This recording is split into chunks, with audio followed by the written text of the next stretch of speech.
I, Suruj Rambachan, do swear by the Bhagavad Gita that a serious pledge.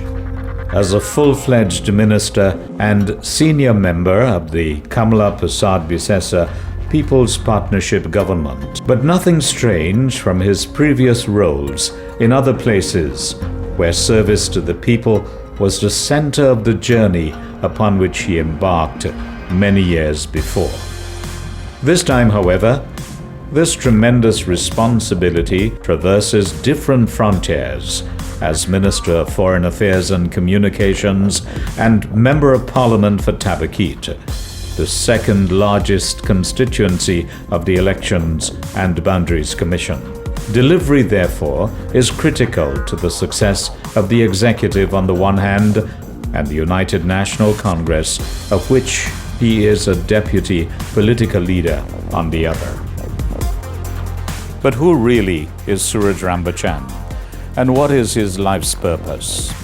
Who is this man from the tiny village of Faizabad, just outside of Trinidad's industrial south, who's shouldered myriad responsibilities, crossed numerous boundaries, and would overcome various challenges? How does he intend to fulfill the mandate given him to effectively represent through the Parliament the constituents of Tabakit, yet at the same time efficiently contributing in the cabinet to the creation of national policies that will better the lives of all citizens beyond narrow political walls?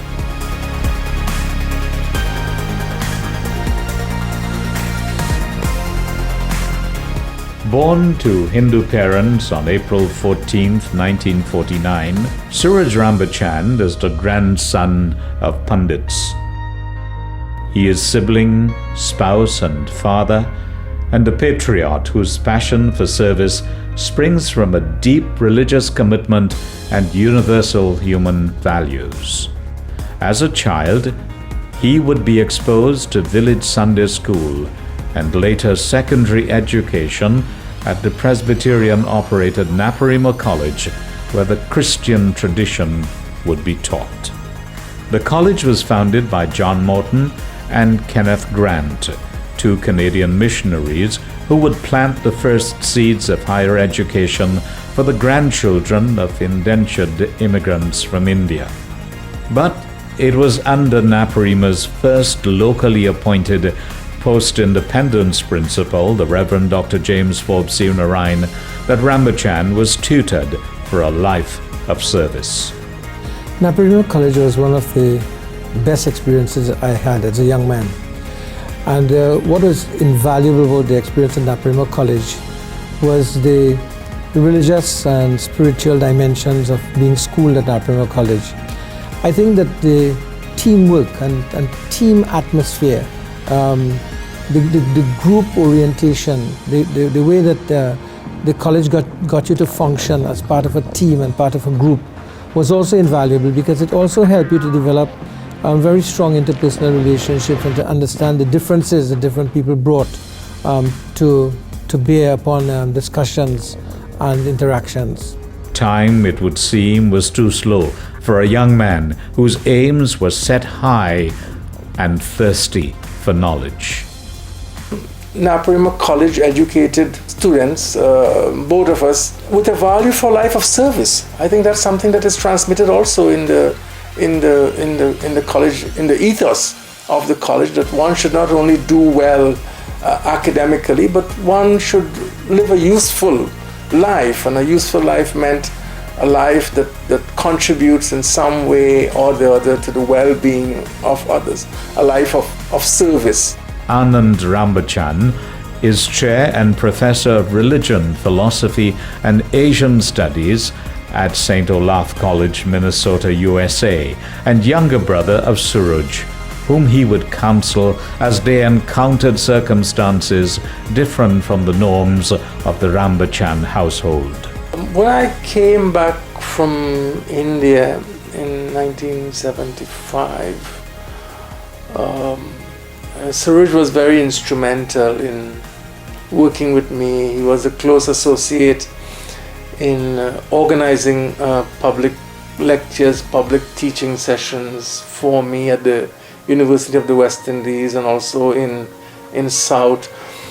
And I realized also that he had taken a very deep interest in studying what I was teaching. He became a student also during those years.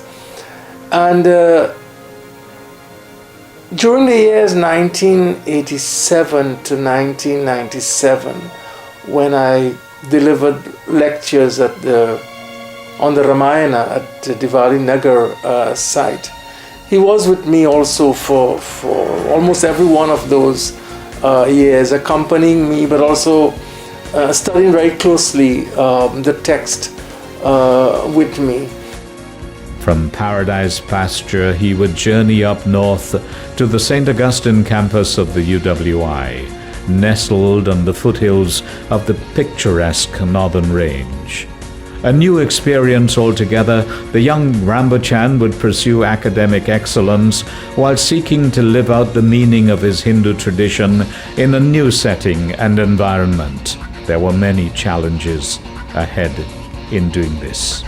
At the UWI, he would face and overcome his first challenge for the Hindu way of life.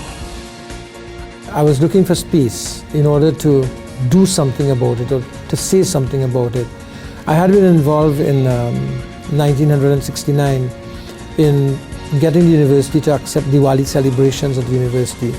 At that time there was discrimination at the university. There was no recognition of cultural activities outside of the traditional Christmas and Carnival. Eid and Diwali and so on were foreign to the university community. And in fact, I was threatened by a dean of studies to be expelled from the university for fighting that cause. And it's well known, we fought that cause, and the university eventually allowed us to celebrate Diwali.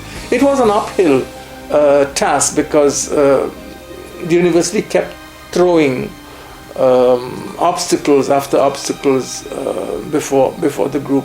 But with his determination and with his persistence, we were able to celebrate Diwali, and I think Diwali is now regularly celebrated annually at the university, as it should be. All of the major festivals should be well celebrated at this, premier center of learning. I remember, the university authorities, one particular person at the university, saying that unsophisticated elements will come to the campus for the Diwali celebrations, and which was a very unfortunate statement. What that did is that it triggered the enthusiasm and the passion of the people in the surrounding villages to come and celebrate Diwali on the campus. And believe it or not, it was one of the biggest Diwali celebrations. The opposition to the public celebration of Diwali at the UWI tested and strengthened his determination, his commitment, and his organizing skills. He discerned an historical injustice and was determined to rectify it. I think it was an important intervention that I made. I suffered for it. In fact, that caused people to brand me a racist. Many years later, when Trinidad and Tobago television attempted to take off the Indian movie on Sundays, that was the time when there was 77 hours of programming on TDT, but all you had was 3 hours of programming plus Mastana Bahar on the television. When they attempted to take that out, I spoke out at it at Cedrus at an Indian Arrival Day celebration, and that was also misinterpreted very much. See, the problem is when you're culturally strong in this society, people have certain labels they put on you, and that is a very unfortunate thing, especially when we talk about diversity and we say we must praise diversity and celebrate diversity, but we must also learn to respect diversity. I saw Dr. Rambachan as my Minister of Foreign Affairs. He treated me with respect as a member of the Foreign Service. I did not see him as of any particular persuasion. I did not interact with him as a politician or as a person of any particular ethnic origin with any particular agenda. He treated me the same way. So from where I sit, or from where I sat, and from our interaction, I have no evidence which would suggest in a minuscule, in any way that they were racist or other tendencies? Some people might think he act the way he act, or he might speak to them the way he speak to them because of race, but really and truly, I don't think that might be the reason he might be harsh with them. I think they're just probably not looking at the fact that what they are doing probably he didn't agree with. This is an important part of who he is, this identity as a Hindu. But I do not think, in all sincerity, that he affirms this identity in ways that exclude others, or in ways that are oppressive to others, or unjust to others. I think when he thinks that there is an injustice, he will speak out. But I think that unfortunately, we have deteriorated into a politics of personal degradation. And this has led to a mischaracterization or stereotyping of him as someone who is committed only to a particular religious group or a particular ethnic group. I think those who come to know Suruj will discover him to be a person of compassion and caring. One of the important developments in his religious life was his partnership in the founding of the Saraswati Kirtan Mandali. This was a pioneering religious organization that served Hindus in homes and temples across Trinidad with traditional songs of devotion, ritual, and wisdom. Vakratunda Mahakaya Surya Kote Samaprabha. My grandfather was a Pandit. I accompanied him, to many of his Ramayans and satsangs and so on. And that gave me a foundation and an interest in singing Ramayana and in participating in satsangs. And then my mother and father helped us form the Saraswati Kirtan Mandali in 1966. It's still alive today, and we are celebrating 46 years of the existence of that group. And I think that is one of the powerful things we did. But again, what it showed, you have to have parents and adults around you who have a vision for their children and a vision for the community. And my parents thought that the formation of such a group within the temple would bring young people together and also instill in them the values and tenets of religion.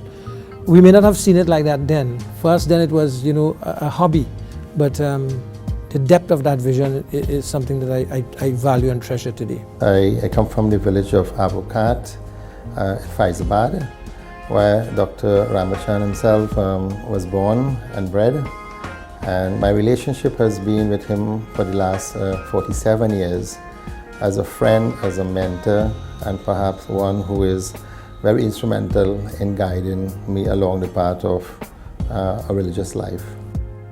The group was really founded on the basis of singing religious songs which are called bhajans, and of course also involved in some ritual worship. But the main idea was to extend that function of the group to a wider community. And this took us around many communities in Trinidad, Tobago, Guyana, Miami, New York, Toronto, amongst other places.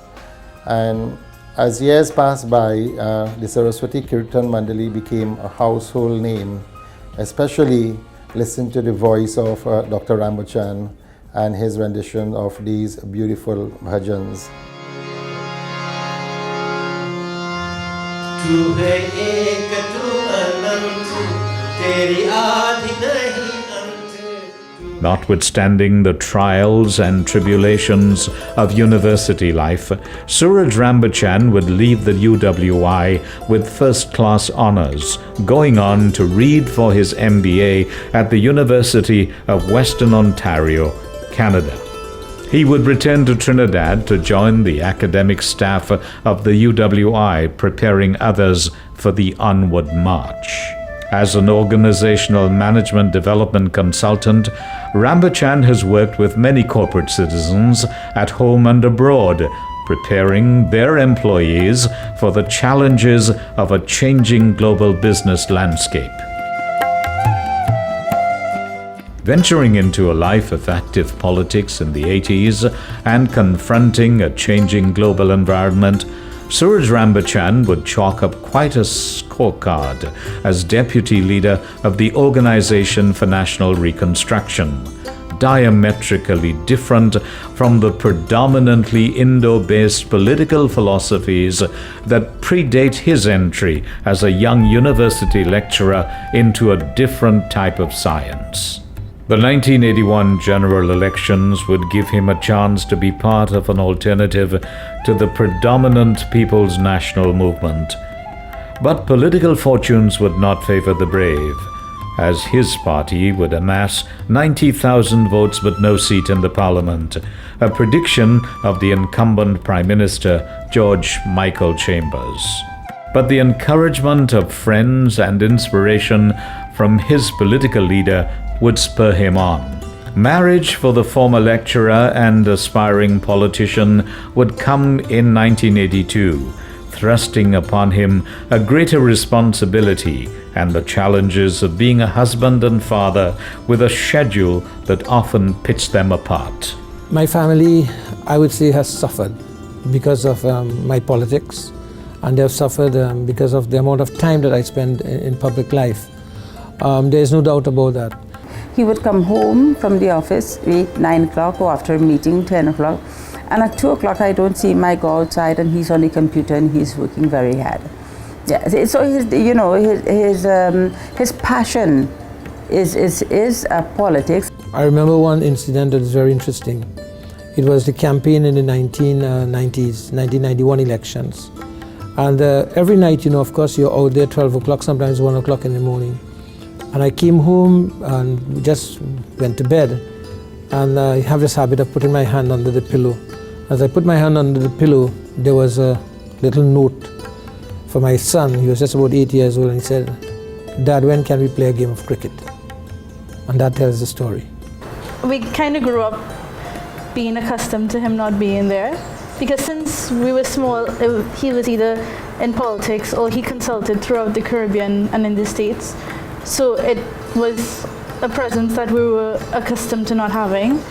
So to that extent, it's not really bothered us that much, because we know if you pick up the phone, we can harass him. Now there's FaceTime, as I'm sure you saw when you all were in New York or something. So either way, there's always a way to get in contact with him. Those moments that I've lost with my children when they were growing up will never come back. Satisfying both worlds for a politician, family life becomes the victim. And this is true of Minister and MP Suruj Rambachan. Notwithstanding, he receives tremendous support from his family, in particular the significant other who plays a pivotal role in the balance of this excursion of life. 6 years on, the ONR would dissolve as a political entity to enable the formation of the National Alliance for Reconstruction, led by lawyer-economist A.N.R. Robinson, the first finance minister in independent Trinidad and Tobago. It was the first defeat for the People's National Movement that had governed for 33 years under Oxford scholar Eric Williams. On the night of December 16, 1986, Suruj and I were in Arima covering the elections and tracking the polls. He predicted a landslide victory long before the results were declared. When it happened, an elated Suruj Rambachan bowed his head in silent worship, saying that the heavens had answered the prayers of the population. Weeks later, he would be called into political service as chairman of the St. Patrick County Council. I enjoyed my stints as chairman of the St. Patrick County Council and as the mayor of Chaguanas. In the case of the St. Patrick County Council,